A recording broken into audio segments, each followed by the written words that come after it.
How's it going? Welcome to the channel. So today we're taking a look at the Nakto F2 Plus.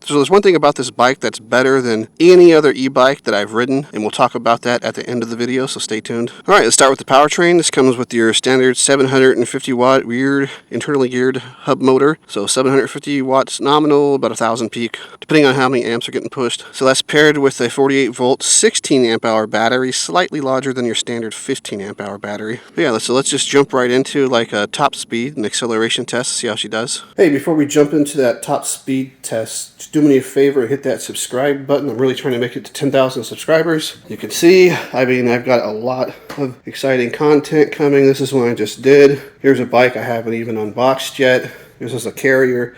I got another bike being delivered today. There's just a lot of time, money, and effort that goes into these channels that you guys don't see. So it's really encouraging when I see these subscription numbers going up. It makes me feel that, you know, all the effort and time and money is actually worth it. So yeah, go ahead and hit that button. Thanks in advance.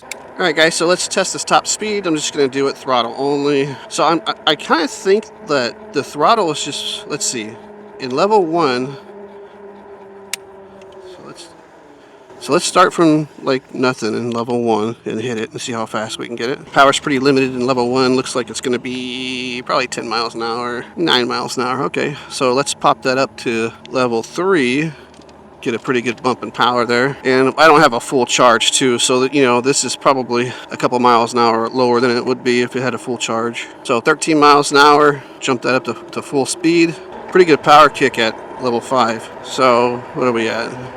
21, 22, 23, 24, hit 24 briefly there. So 24 miles an hour with the state of charge, you're probably looking at 26, 27 miles an hour fully charged. Here, let's find somewhere to pull over really quick and we'll do a freewheel spin and see how fast it does.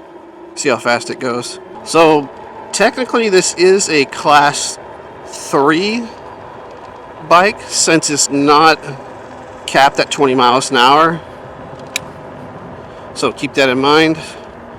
But I mean, I don't know, where I'm at, like I literally never been pulled over a question about any e-bike ever. And I've ridden some 70 mile an hour bikes and doing some crazy stuff. I've literally never been pulled over. But let's do a free spin and just see how much. Got the rear wheel off the ground there, and then let's see here. So 26. So it looks like I hit 26 there briefly. So yeah, so definitely fully charged. It looks like you can get up to 26 miles an hour. So while we're talking about speed and power and all that kind of stuff, let's talk about range really quick. So it's rocking a 48 volt, 16 amp hour battery. I'll put the watt hours on the screen here. You know, which is a decent sized battery for this kind of bike. You're probably going to get, I don't know, if you're doing full power, throttle only, you're not using pedal assist at all, you're probably looking at 20 to 25 miles, something like that. If you're doing pedal assist in a lower power mode, obviously you can get way more than that, up to 50 probably if you wanted to. But I mean, 20-25 miles on a bike like this, I mean, I think it's perfect. I mean, you're just bombing around your neighborhood, or if you live close enough, you can do a commute, or you can just charge your bike at your place of work and ride home, whatever. So it's got kind of smaller dual piston hydraulic brakes on 180 millimeter rotors. Same setup in the front and the rear. You've also got smaller reservoirs here and your standard brake levers. But let's test out the brakes really quick and see how they do. All right, so let's get up to speed here and we'll do a quick brake test. I think we'll try to hit this, I don't know what it is, green cable box or power box or whatever it is that's coming up. Oh yeah, locked them up really good. So for these light aluminum bikes, I mean, these things aren't very heavy at all, so you don't really need like 4-piston brakes or anything like that. So these dual piston on 180 millimeter rotors, the hydraulic ones, are perfect for this type of bike. They're plenty sufficient. I weigh 275 pounds, so it stopped me very well. Still locked up the wheels, so it's fine. Yeah, I don't know. It's like it's perfect speed. You don't want to get on one of these things and go like 50 miles an hour. That's super sketch. I mean, you really want like better brakes and stuff like that if you're going to soup this thing up. Like, it's actually a really fun bike. All of these moped-style bikes are really fun, I think. Now, the seat height's probably about 30 inches. It does have this really long seat, so you could fit a passenger if you wanted to. It's actually pretty cushy and comfortable. And then the handlebars are not adjustable, but they're really tall.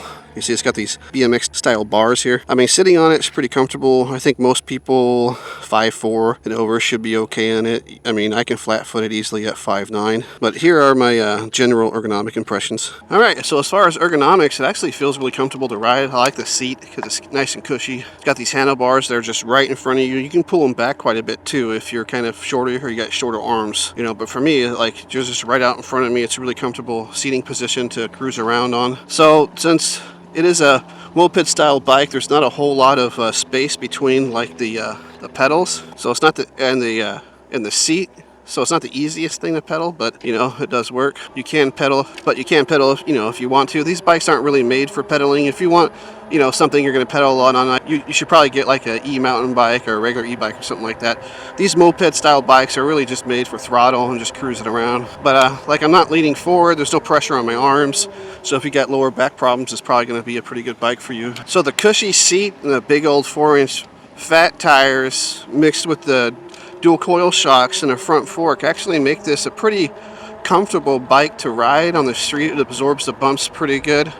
Now we'll do a mild off-road test in a little bit, but as far as street comfort, it's actually really good. So the bike does come with adjustable front forks, compression, and preload, which is pretty cool for this price point of bike. You typically don't see that on these inexpensive moped-style bikes. And it's also got dual, looks like there's some adjustment, rear coil shocks here. So since it's got pretty beefy suspension, and it does have these 20-inch wheels with the 4-inch fat tires with kind of the dual sporty type tread, let's just do a quick, pretty mild off-road test and see how the suspension feels going over bumps and stuff. So let's go and just do a very mild off-road test, see how she does. Yeah, it looks like even in a low battery, you're still getting 22 miles an hour, which is pretty good. And another thing is these grips are actually really comfortable. Like when you're braking or something like that, you have a lot of pressure on your palms, and so they're not moving around or anything because they're kind of locked in. So that's good. Yeah, this is probably the type of off-roading you're going to do on this bike. You know, just at the park, you know, with your kids or something like that, just trying to get you your favorite picnic spot, or just like exploring, you know, park areas like this, stuff like that. I mean, you can do like your basic dirt trails and stuff like that. Obviously, you're not going to want to do like heavy jumps or anything on it, but as far as like just your basic off-road type stuff, it's plenty good enough. And you know, most of the time, if you ride these bikes on like bike paths and stuff like that, as long as you're, you know, being respectful and acting like a jerk or anything, people are typically fine with it. You know, you're always going to get those Karens from time to time. I just try to avoid people if I can. You know, these days it's kind of hard to go wrong with an e-bike. You know, it's all just kind of a matter of personal preference, you know, what you want out of a bike.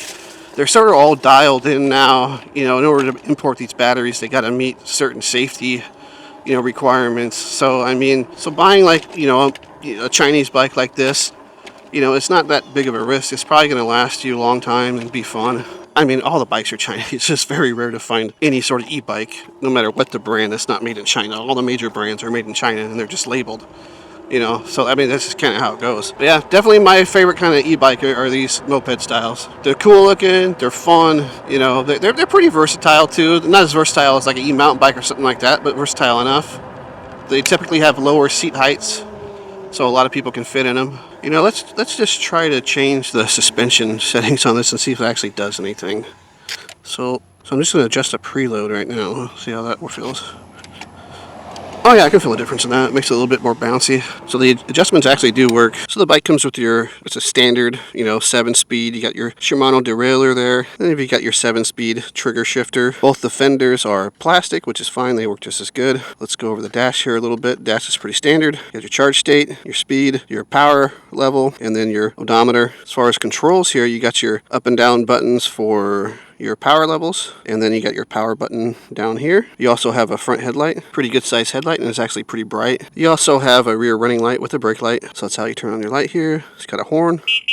Horn's not that loud, but it's loud enough. Then you've got these ergo style grips here. I like these grips a lot because they're the ones that lock in, so you don't have to worry about them twisting or anything like that. And then on the right side, you have a thumb throttle for your throttle. So the bike does come with a pretty beefy feeling 3-amp charger here, so you're looking at probably about 5.5 hours to charge it from empty to full, and then your charging port's just right here on the side of the battery there. Couldn't be more straightforward. So at the beginning of the video, I told you there was one thing that this bike that's better than any other bike that I've ridden, and that's how easy the assembly was. Most of the time you got to put on your front wheel, your front fender, you have to install the headlight, the pedals, sometimes the kickstand, and sometimes even the brake. All I had to do on this one was install the pedals, and the handlebars and the display were hanging. I just had to put those on and it was done. The fenders, the tire, everything was already assembled when it came in the box, so it literally took me 20 minutes from unboxing all the way to ready to ride. So I was out of the house within 30 minutes of starting the unboxing process. So for me, a person that puts together a lot of bikes, that is super convenient. I was really happy about that. And if you're the kind of person that's not too into putting stuff together, you don't have a lot of tools, maybe you've been nervous about buying one of these bikes because of assembly, this bike is super easy to put together. You'll literally be out of the house within a half an hour. You gotta put air in the tires too. But I mean, overall, it's a pretty cool looking bike. I really like these moped style bikes. I like the 20-inch wheel bikes better than the 26 generally because they feel a little bit more torquey. You know, these kind of bikes, as long as they go 20 something miles an hour, I don't really care about the top speed. They're not made for being performance bikes. They're made for cruising around, having fun. You know, I also like kind of the flat black appearance, and if you're a modder, look at all this space that you have in the middle to work with for a big old battery bag and our controller bag. Maybe put like a QS 205 5T or 4T back there. You can really turn this thing into like a monster if you wanted to. So this is actually a really good bike to kind of start from if you're wanting to do any mods. So there's going to be a link in the description. There might be a discount code down there for you too. Thanks for watching to the end. I really appreciate it, and I'll see you in the next one. Bye.